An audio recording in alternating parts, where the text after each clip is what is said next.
Muy bien, disculpen problemas de la tecnología. Bien, entonces vamos a continuar con sistema sensitivo. Les decíamos, el sistema sensitivo también es una, diríamos, un mecanismo, una vía de comunicación, ¿no? A través del sistema sensitivo nosotros podemos estar comunicados con nuestro medio interno y el medio externo. Desde el punto de vista del medio externo, le llamamos sensitivo superficial o también llamado estereoceptivo, ¿no? Y del medio interno le llamamos sistema sensitivo nociceptivo, ¿no? O sea, la parte de la valoración. Tampoco, no, ya. Bien, entonces ahí decíamos a tener la sensibilidad superficial y la sensibilidad profunda. La sensibilidad superficial estereoceptiva, que tiene que ver básicamente con el tacto, con el dolor y con la temperatura. O sea, yo tengo que evaluar desde el punto de vista clínico cómo está el tacto, cómo está el dolor, cómo está la temperatura desde el punto de vista de la valoración clínica. Y de la misma manera la sensibilidad profunda, ¿no? En cuanto a la presión, a la vibración, situación propioceptiva. Tiene que haber una situación de discriminación. Ahora, las vías de conducción desde el punto de vista del sistema sensitivo, ¿no? Desde el punto de vista superficial, vamos a tener a lo que es el tracto espinotalámico lateral, ¿no? Que tiene que ver con el dolor, la temperatura, el tacto. Nosotros tenemos receptores, ¿no? Receptores periféricos para la temperatura. ¿Se acuerdan? Para la temperatura tenemos el frío, por ejemplo, Krauss, ¿no? Tenemos para el tacto Pacini, ¿no? Tenemos para el dolor Ruffini. Entonces, esos son mecanorreceptores que van a ser importantes cuando nosotros valoramos la sensibilidad superficial, ¿no? Pero van a ser transmitidos a la corteza a través del tracto espinotalámico lateral, ¿no? Por eso que las alteraciones a nivel del sistema sensitivo pueden ser a nivel de la corteza o a nivel del diencéfalo, y ahí sobre todo hablamos de lesiones a nivel del tálamo o lesiones a nivel del tronco. En cuanto al sistema sensitivo profundo, ¿no? La propioceptiva, fundamentalmente lo que es la parte de cordones posteriores, ¿no? Cordones posteriores a nivel de la médula espinal. Ahora, ¿cómo es que yo voy a hacer la exploración del sistema sensitivo superficial y sistema sensitivo profundo? La superficial, básicamente tengo que evaluar si hay respuesta al dolor, si hay respuesta a la temperatura o si hay respuesta al tacto. Es importante siempre cuando uno va a hacer la valoración explicar al paciente qué es lo que se va a hacer, y posteriormente cuando uno va a evaluar, el paciente debe estar con los ojos cerrados, ¿no? Y en función a eso, nosotros empezamos la valoración o exploración del sistema sensitivo. Ahora, pueden haber situaciones que hagan que disminuya esa sensación o se distorsione esa sensación, ¿no? Porque lo que nosotros vamos a tratar de descubrir es si hay disminución o si hay aumento. Por eso es hipoalgesia o hiperalgesia, hipoestesia o hiperestesia, ¿no? O anestesia, inclusive. Entonces, esas situaciones de respuestas clínicas pueden ser alteradas cuando el paciente es muy meticuloso, ¿no? O cuando el examinador o el paciente mismo están también fatigados o están cansados y no hay una adecuada situación de atención y no puede ubicar los niveles o regiones donde está la alteración en cuanto al incremento, la disminución o la ausencia del sistema sensitivo periférico, ¿no? Eh, Al paciente debe estar siempre relajado en un ambiente tranquilo para empezar la evaluación. De nuevo, la explicación al paciente, y luego cuando ya se va a hacer la valoración, el paciente tiene que estar con los ojos cerrados. Y empezamos la valoración de la sensibilidad táctil. Para ello, yo voy a usar una torunda de algodón, ¿no? Le pongo el algodón y el paciente tiene que, diríamos, referir si es que siente o no siente la presión en cuanto al algodón. La sensibilidad dolorosa, ¿cómo es lo que yo voy a hacer? Voy a utilizar elementos puntiagudos, ¿no? Que voy a empezar un alfiler que voy a empezar a este, poner en contacto con la piel y el paciente debe referir. Obviamente mi valoración tiene que ser medida, no puede ser muy enérgica porque puede producir lesión.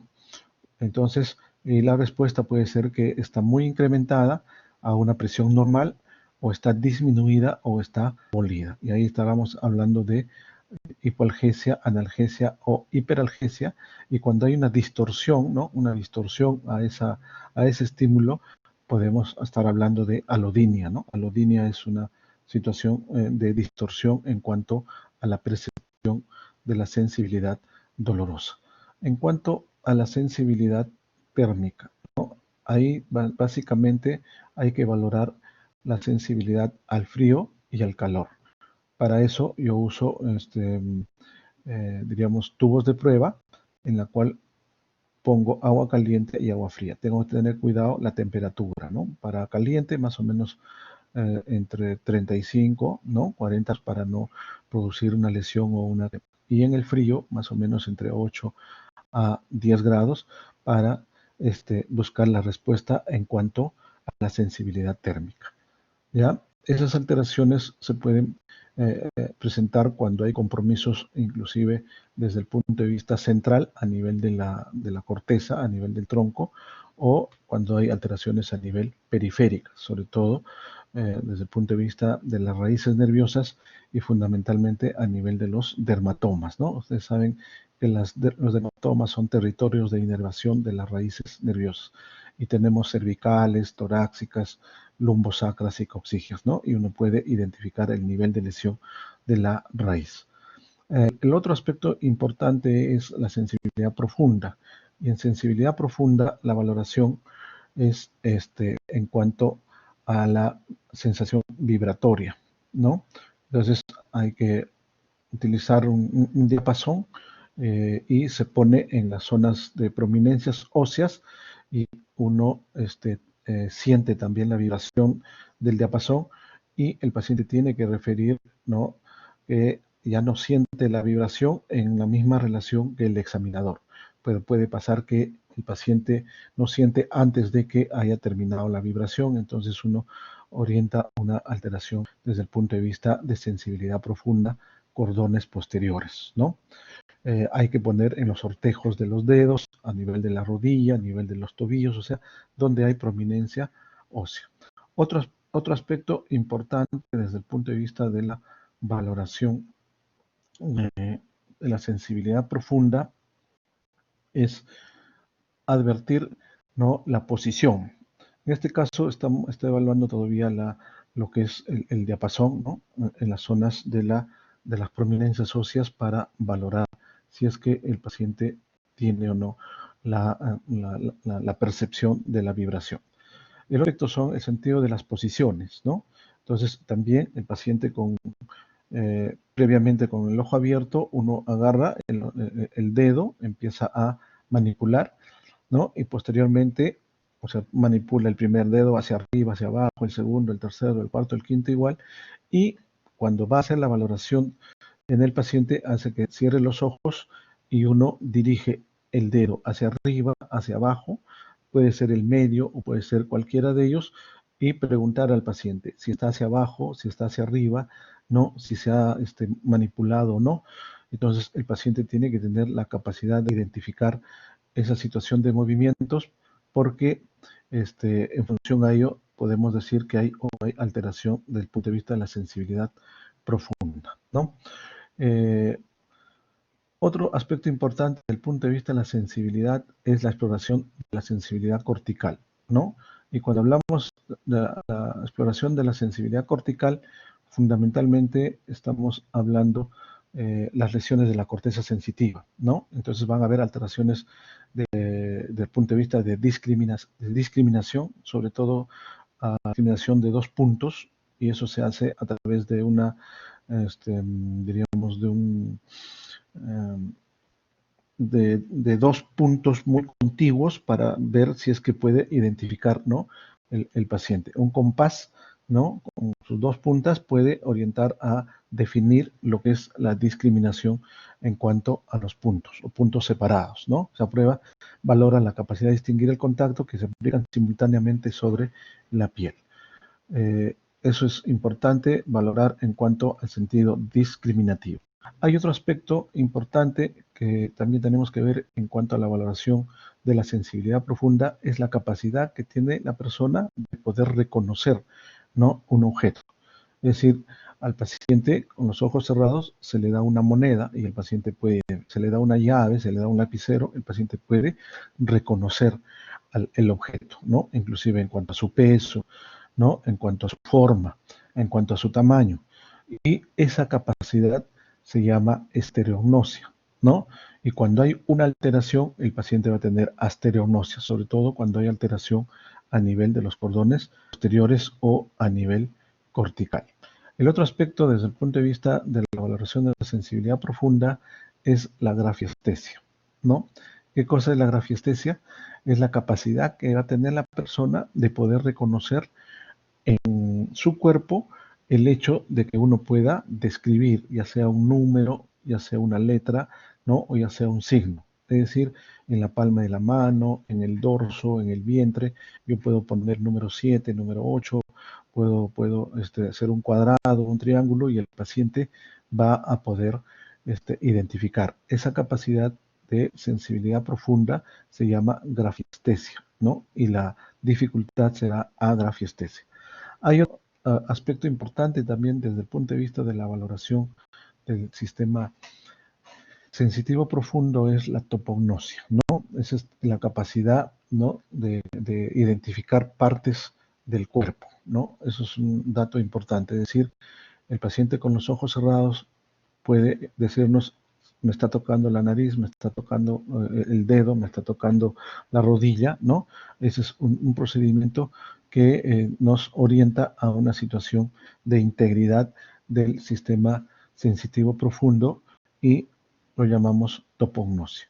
Pero pueden haber alteraciones desde el punto de vista del compromiso sensitivo, tanto periférico como superficial como profundo, ¿no? Y cuando hablamos de daño superficial, mayormente estamos hablando de alteraciones sensitivas radiculares, ¿no? Es decir, raíces nerviosas, o sea, dermátomos, ¿no? Y ahí las famosas lesiones de neuropatías periféricas, ¿no? La radiculitis o las monoradiculitis o las, digamos, las poliradiculoneuritis, ¿no? Son ya sea por compresión, ya sea por inflamación, ya sea por un cuadro infeccioso, pueden darse esos compromisos y el paciente va a presentar sensación de parestesia, sensación de hormigueo, ¿no? Sensación de alteración en cuanto a la inervación sensitiva periférica.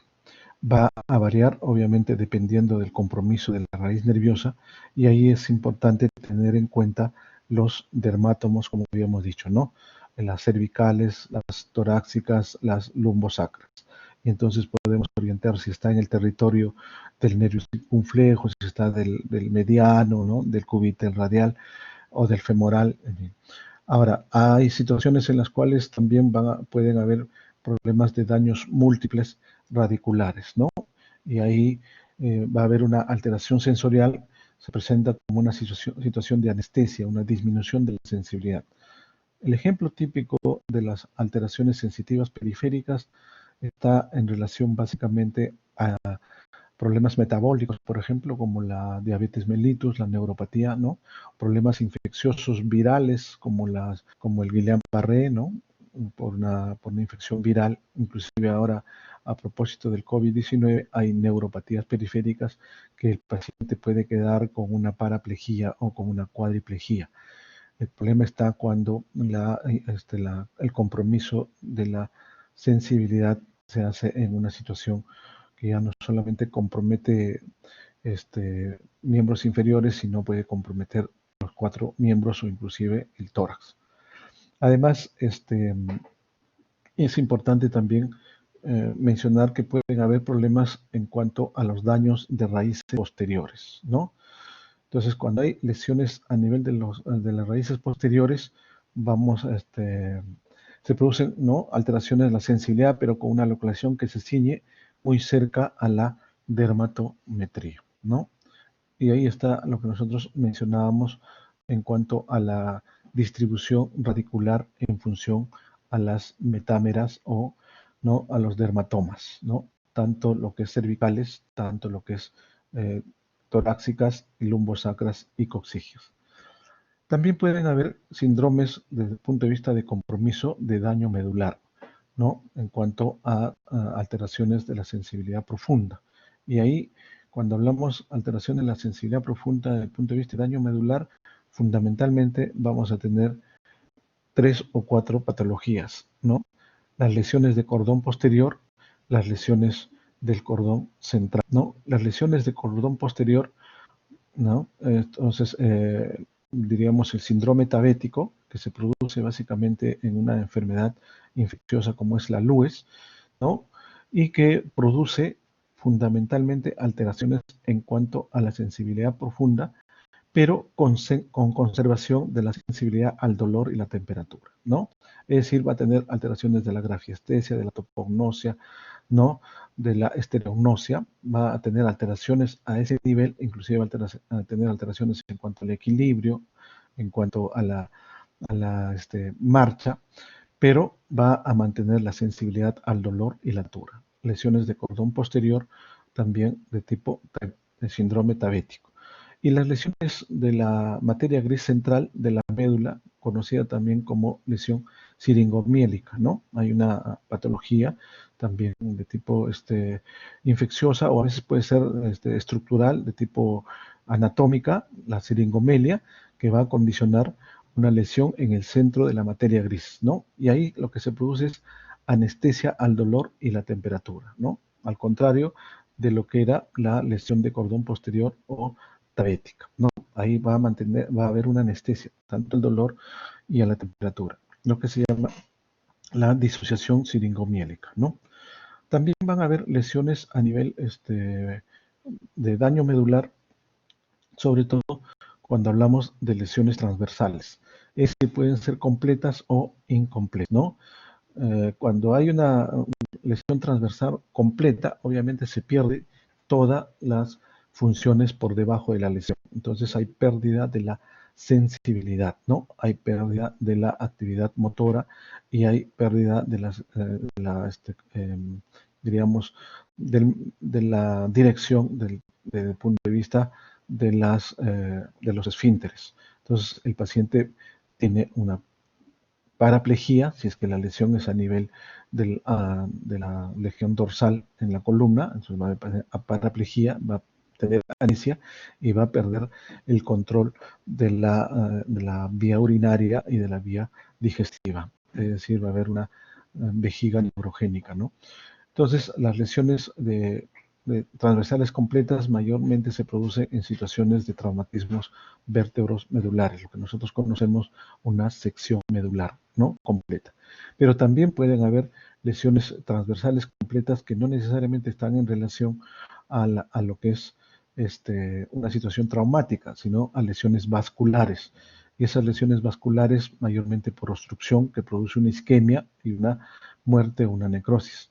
Ahí estamos hablando de las mielitis, ¿no? Las famosas mielitis transversas, las vasculitis o cuadros inflamatorios a nivel de los vasos o coágulos también que puedan, ¿no? O trombos que puedan obstruir la arteria, la irrigación y una lesión transversal completa. Pero también puede haber una lesión de una mitad de la médula, ¿no? En esos casos se va a ver que hay anestesia al dolor y la temperatura en el lado opuesto a la lesión, ¿no? Cuando la lesión, por ejemplo, es a nivel de corteza, el compromiso es en el lado opuesto de la corteza comprometida.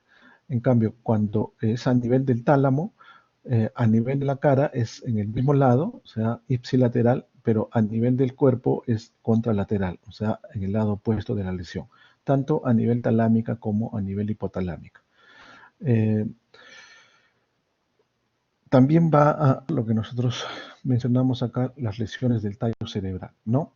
Las lesiones del tallo cerebral, y cuando hablamos del tallo cerebral estamos hablando del tronco, ¿no? Estamos hablando del mesencéfalo y estamos hablando de lo que es casi el diencéfalo, ¿no? La unión a nivel del encéfalo. Las lesiones pueden ser altas o las lesiones pueden ser bajas. Y ahí se va a acompañar, cuando es de tronco, básicamente a nivel del bulbo, se va a acompañar de compromiso de pares craneales, ¿no? En este caso, el quinto par craneal es un dato importante y produce anestesia al dolor, ¿no?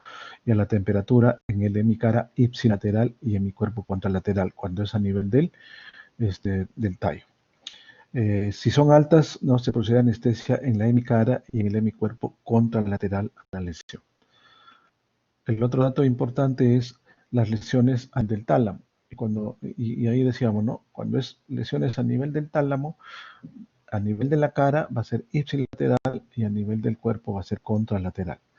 Entonces, un dato importante cuando hay lesión a nivel del tálamo es la presencia de dolor. Son dolores muy, muy intensos, son dolores incontrolables, ¿no? Que no responden adecuadamente al manejo con analgésicos. Inclusive en estos pacientes a veces hay que hacer intervenciones quirúrgicas para controlar el dolor, ¿no? Hay un aumento del umbral del dolor y el dolor cada vez es muy, muy, muy severo, incontrolable. Hay pérdida o disminución de toda la sensibilidad y si hay afección del brazo posterior de la cápsula interna se añade hemiplagía o hemiparesia. También vamos a tener lesiones a nivel de la corteza parietal, ¿no? Eso ya es lesiones a nivel central. Entonces, cuando hay lesiones a nivel de la corteza parietal, lo que se va a producir es agnosia táctil, va a haber sensibilidades táctiles dolorosas y térmicas están conservadas, ¿no? Va a haber pérdida o disminución de la discriminación de contactos de dos puntos, ¿no? Lo que veíamos anteriormente, ¿no? La discriminación entre dos puntos, va a haber pérdida de la esterognosia, pérdida de la gravestesia, del sentido de las posiciones, cuando la lesión es a nivel de la corteza, sobre todo a nivel de la corteza parietal. Muy bien, entonces estos son los dos temas que estaban pendientes. No sé si hay alguna pregunta.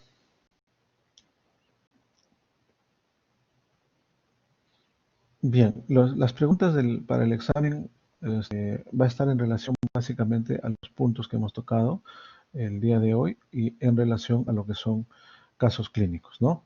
Siempre tratando de tener en cuenta la correlación de lo que es los síntomas en el paciente, la lesión desde el punto de vista neurológico y la valoración clínica para poder definir el síndrome. Muy bien, si no hay preguntas, ahí nos quedamos y muchas